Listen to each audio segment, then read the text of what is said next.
আমাদের শরীরের অঙ্গ প্রত্যঙ্গ কি? শরীরের অঙ্গ প্রত্যঙ্গ। এই অঙ্গ প্রত্যঙ্গ সংক্রান্ত আমরা 10টি শব্দ শিখব, আরবি এবং ইংরেজি। আরবি এবং ইংরেজি আজকে শিখব 5টি। দেখান তো কয়টি শিখবো আজকে? রেডি সবাই? প্রথম আমরা কি শিখব? মাথা। মাথার ইংরেজিটা কি? মাশাআল্লাহ, কয়েকজনে বলে ফেলছে। আমরা গত সপ্তাহে পড়াইছিলাম না? মাথার ইংরেজি হেড। আর আরবি হচ্ছে রাসুন। আরবি রাসুন। রাসুন অর্থ মাথা। রাসুন অর্থ মাথা। হেড অর্থ কি? মাথা। হেড অর্থ মাথা। হেড হচ্ছে ইংরেজি আর রাসুন হচ্ছে আরবি। রাসুন হচ্ছে হাত। হাত ইংরেজি কি? মাশাআল্লাহ, অনেকে বলে ফেলছে হ্যান্ড। হ্যান্ড অর্থ কি? হাত। আর হাতের আরবিটা কি? এই তো হয় না, সবাই বলো নাই। হাতের আরবিটা কি? তাহলে হাতের ইংরেজি হচ্ছে হ্যান্ড, হাতের আরবি হচ্ছে ইয়াদুন। তারপর হলো আমরা চোখ। কি? চোখের ইংরেজি কি?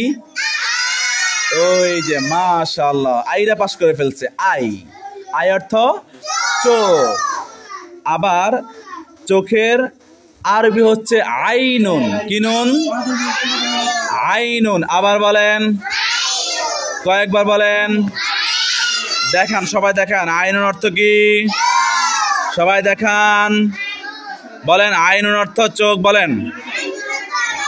আবার বলেন, আবার বলেন।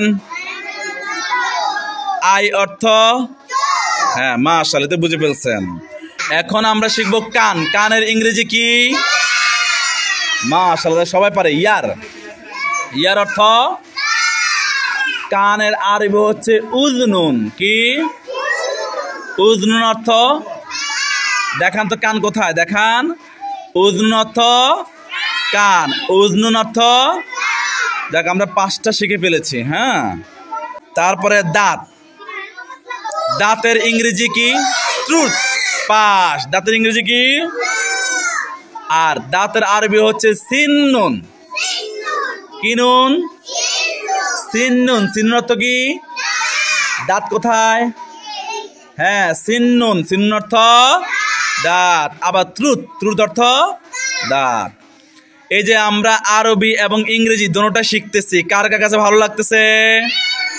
সত্যি, ঠিক না? অন্যরা কি ইংরেজি পারবে, আরবিটা পারবে? কিন্তু আমরা কি পারি? আরবিটাও পারি, ইংরেজিটাও। কথা বলেন না? আমরা আরবিটাও শিখতেছি, ইংরেজিটাও, ঠিক না? কার কার কাছে ভালো লাগে? জোরে হাতটা দেখান তো, কার কার কাছে? শুধু এখানে শিখলে হবে না, বাড়িতেও শিখবো আমরা। বাড়িতে শিখবেন নি? আমরা পরে লিখে দিব খাতার মধ্যে, ঠিক আছে?